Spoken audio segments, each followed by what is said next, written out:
Hello guys, কেমন আছো তোমরা সবাই? আশা করছি অনেক ভালো আছো, আমিও অনেক ভালো আছি। তো চলো তোমাদের সাথে আরও একটা নতুন সুন্দর দিনের ভিডিও শুরু করি। একটা নতুন মিনি ব্লগ শেয়ার করছি। এটা তো আমার সেদিনকে মন্দির যাওয়ার ব্লগ ছিল, তো ওটারই ছোট ছোট কিছু ক্লিপ নিয়েছি তোমাদের সাথে শেয়ার করার জন্য। তো চলো আমরা সবাই রেডি হতে থাকি।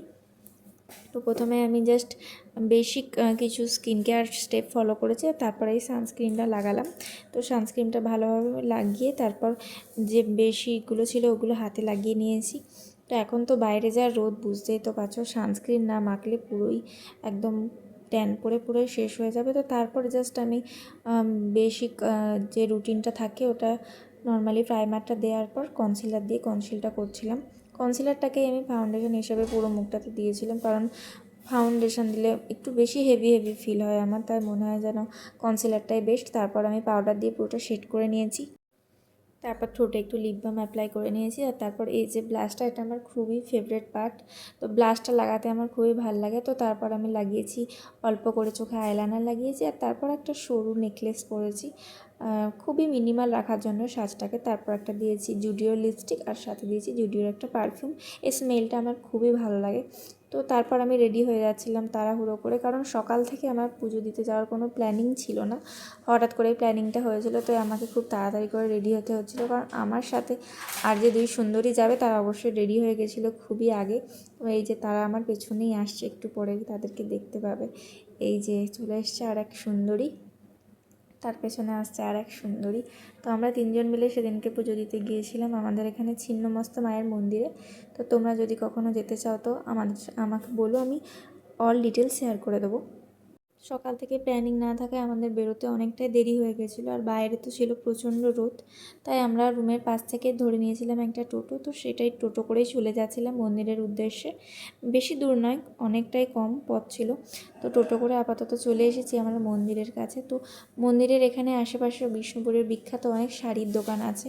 তো শাড়িগুলো ওখানে অনেকই সুন্দর, কিন্তু দামটাও অনেকটা বেশি। তো তাই জন্য আমার কখনো ভিজিট করা হয়নি। বিষ্ণুপুর ছাড়ার আগে আমার অবশ্যই শাড়ির দোকানগুলো একবার ভিজিট করার খুবই ইচ্ছে আছে, দেখা যাক কী হয়। তো চলো, এই যে পাশে যে মন্দিরটা দেখতে পাচ্ছ, এখানেই আমাদের পুজো দিতে যাওয়ার কথা। তো পুজো দিতে যাওয়ার আগে ভাবলাম মায়ের জন্য কিছু প্রসাদ নিয়ে নিই আর কিছু মিষ্টি নিয়ে নিই। তো এখানে পাওয়া যায় পুজোর প্রসাদটা, তো এখান থেকে একটু প্রসাদ নিয়েছিলাম আর অল্প একটু মিষ্টি নিয়েছিলাম।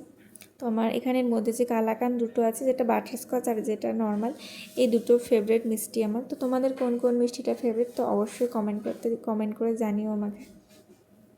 তারপর মিষ্টি নেওয়া হয়ে গেছে আমাদের, এই যে মিষ্টি নিয়ে চলে যাচ্ছে মন্দিরের উদ্দেশ্যে, কারণ অনেকটাই দেরি হয়ে গেছিলো।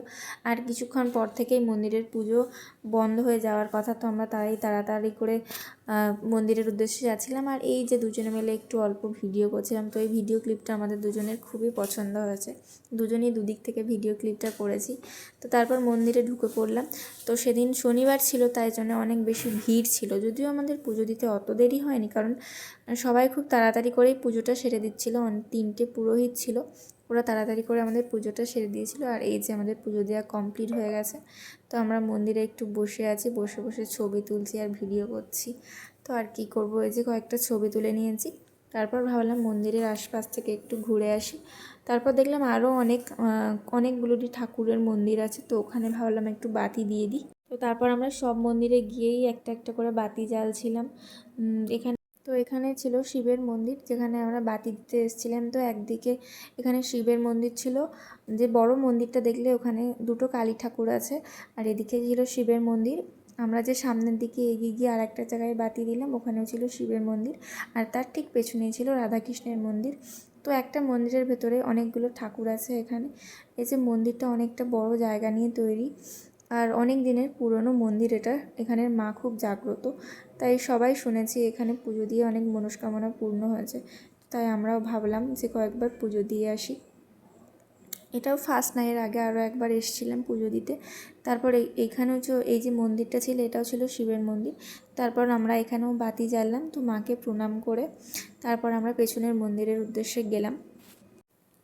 তো তারপর এখান থেকে প্রণাম করে মায়ের কাছে কিছু চাইছিলাম। আর আমার বান্ধবী করছিল আমার সমস্ত ক্লিপ, সমস্ত ভিডিও। ও পাই টু পাই সব ভিডিও করে রেখেছে, যে আমি কি করেছি না কি করেছি সব কিছু ভিডিওর মধ্যে বন্দি করতে চেয়েছিল। তো আমরা তারপর চলে এসেছিলাম রাধাকৃষ্ণের মন্দিরে, সেখানে একটু প্রণাম করছিলাম আর ঠাকুরের আশীর্বাদ নিচ্ছিলাম একটু আঁচলটাতে। তো তারপর প্রণাম করে আমরা মন্দিরটা একটু ঘুরছিলাম, কারণ মন্দিরটা অনেকটা বড় জায়গা নিয়ে তৈরি। আগে সেরকম হাতে সময় পাইনি মন্দিরটাকে ভালোভাবে ঘুরে দেখার, তাই আজকে ভাবলাম যখন হাতে একটু সময় আছে তো মন্দিরটাকে ঘুরে দেখি। তো এই যে আমি এখানে ঘন্টা খুঁজছিলাম, কিন্তু সেটা আর খুঁজে পাচ্ছিলাম না, যেটা ছিল একদমই আমার পেছনে। তো তারপরে এসে আমি আবার ওই ঘন্টাটা বাজিয়েছি, কারণ এই পার্টটা আমার খুবই ভালো লাগে। তো তারপর আমি আর আমরা যারা এসেছিলাম তাদের মধ্যে আমাদের দুজনের সব ভিডিও করতে খুবই ভালো লাগে, তো তার জন্য আরেকজন যে ছিল তাকে আমরা বলেছিলাম যে ভিডিওটা একটু করে দিতে। তো তারপর আমরা দুজনে মিলে একটু কেত মেরে ভিডিও করছিলাম, এই আর কি। এসব করতে করতে দিনটা সেদিনকে কেটে গেল। তারপর দুজনে মিলে যাচ্ছিলাম মাকে প্রণাম করতে, কারণ তখন মায়ের ঘুমানোর সময় চলে এসেছিলো, তাই মন্দিরটা বন্ধ করে দিয়েছিল। তো তারপরে আর কেউ বেশি ছিল না, ভিড়টা আস্তে আস্তে কমে গেছিলো, তাই জন্য মন্দিরে দাঁড়িয়ে আমরা একটু ভিডিও করছিলাম, একটু ক্লিপ নিচ্ছিলাম মন্দিরের, কারণ মন্দির থেকে ভিড় তখন অনেকটাই কমে গেছিলো, কারণ তখন মায়ের ঘুমানোর সময় বা রেস্ট নেওয়ার সময় ছিল। তারপর এই যে আর একজন এসেছে, ওর সাথেও একটু ভিডিও করছিলাম। তো তারপর একটু তিনজনে মিলে ফটো তুললাম। তো তিনজনের সেদিনকে বেশি ফটো তোলা হয়নি। তারপর রুমে এসে সারাদিন আর কিছু ক্লিপ নেওয়া হয়নি। তো তারপর একটু ডিউটি ছিল, ডিউটি করে রুমে চলে এসেছি। তো তারপর এই যে নতুন মুভিটা উঠেছে মহারাজ, এটা একটু দেখছিলাম। মুভিটা বেশ সুন্দর, অনেক দিন থেকে ভাবছিলাম মুভিটা দেখবো, কিন্তু দেখার আর সুযোগ হচ্ছিল না। লাস্টে মুভিটা দেখলাম, তারপর রাত্রে এসে ডিনার করলাম রুটি তড়কা। চলো এখানেই শেষ করছি। ভিডিওটা ভালো লাগলে like, comment, share and subscribe.